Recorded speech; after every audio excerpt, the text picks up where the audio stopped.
Do you have a dream car?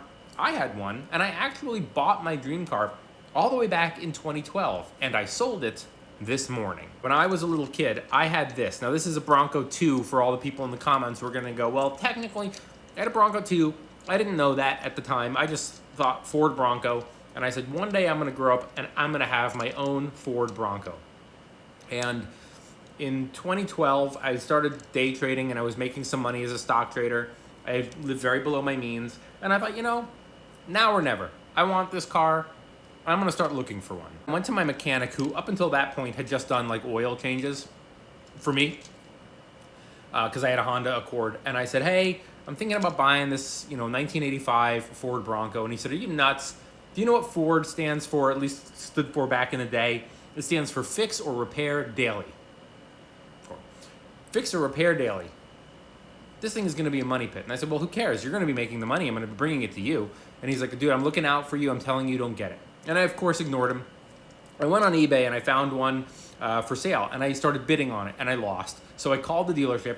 And I said, hey, I just lost the auction. But if the guy who bought it, for whatever reason, changes his mind or backs out last minute, call me. I'll buy it. And they yelled at me. And they were like, do you not know how an auction works, son? That guy bought it. It's his Bronco. He won. You lost. We're not going to call you because it's his. He bought it. And I said, all right, but if something happens, just call me. Well, 2 days later, the guy goes to the dealership who won the auction, and he tried to haggle with them. He said, well, can you take a little less? And they kicked him out. They called me. You still own that Bronco? It was delivered to me. I took it to my mechanic, and I said, all right, get to work. Fix this thing up for me. The thing about owning a classic car as your dream car and not like, I'm going to get a brand new whatever, is that these cars are old. And the story that I was told from the dealership when I bought it, I said to them, this car is almost 30 years old at the time. How is it possible that it only has 34,000 original miles? Now, whenever I tell people the story, they go, well, they lied to you to trick you into buying the car. This happened after the fact. After the paperwork had been signed, and they said, anything else? I said, I'm just curious. Do you know why the mileage is so low on a 1985 Ford Bronco in the year 2012? And they said, yes. The story that we were told from the family who brought it in was that the father, the guy who owned the car in 1984, bought it in 84, was the sheriff or whatever, and it was going to be his work car. He passed away, and his wife couldn't bring herself to sell her husband's beloved truck, so it kind of sat. They drove it periodically, but it mostly just sat in the garage until she passed away in 2011. And when she passed away, her kids were like, what are we going to do with this thing? And they decided to sell the Bronco, and that's where I come in. I bought it. So the reason that this Bronco had 34,000 original miles on it was because no one really drove it. Now, it sat, so a lot of stuff was falling apart, and they did drive it periodically, but it was run down, and the bill started to pile up. But I figured, hey, I'm not married, I don't have kids, I don't want kids.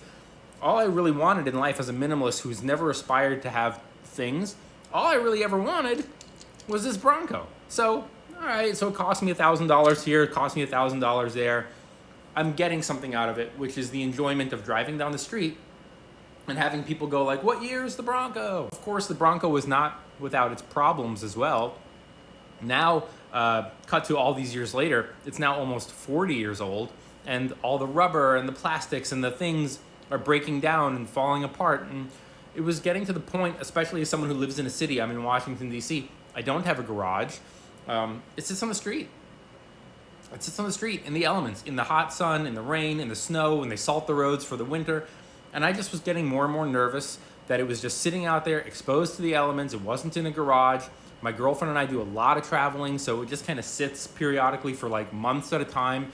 And I was thinking, I know there's going to be a lot of people in the comments going like, are you crazy? Are you crazy? Why did you sell it? Why did you sell it? It's just going to appreciate in value more. All those things might be true, but at the end of the day, I wasn't driving it. It was sitting. It was getting a little bit rusty. The repairs were ongoing. And I just didn't want to deal with it anymore. So I made the decision about a month ago. And this was, by the way, something that was on and off again with me over the years where I would say, I don't really need this thing anymore. I'm going to sell it. And then I'd list it and someone would lowball me and I'd get mad and defensive, like, how dare you? So a couple months ago, I just said, enough's enough. We want to do some travel. I want to have more capital so I can invest more, trade more, make more money with the money that I have. And if I can sell this Bronco for what I think I can, and say goodbye. There she goes.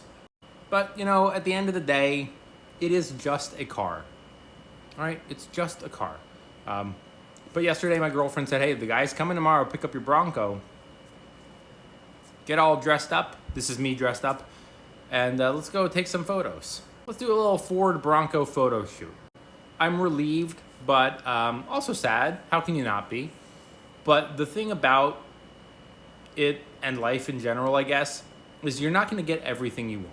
The house down the street from me is selling currently for $9 million. I can't afford it. My dream car of dream cars is an Aston Martin. That's $300,000. I can afford it, but I'm not going to. What can you do, right? The whole thing about life is a balance. Life is all about a balance. What can you do? You know, a house is $9 million. Maybe you can't afford a house. Your dream car is $300,000. You can't afford it. Okay, you can't afford it. Find the things that you can afford within reason. And look, if I was a mechanic or mechanically inclined, this Bronco would have been a lot more cost effective than it turned out being. I can't do anything with a car. I don't know the difference between a screwdriver and a flathead. I don't know anything. And I'm sure there is some sort of Buddhist quote out there about nothing being permanent. This is just life, right? Those guys had that Bronco in the 80s. He passed away. The wife couldn't sell it. The kids sold it. I bought it. I had it for 12 years. I had a lot of good times, a lot of bad times, a lot of big expensive bills where my mechanic would call me and he'd say, oh man, it's going to cost you like, $2,000, man. And I would go, oh my God, are you kidding? Ups and downs, a lot of enjoyment, a lot of headaches. But it's someone else's turn now, right? This guy is going to buy it or bought it already this morning.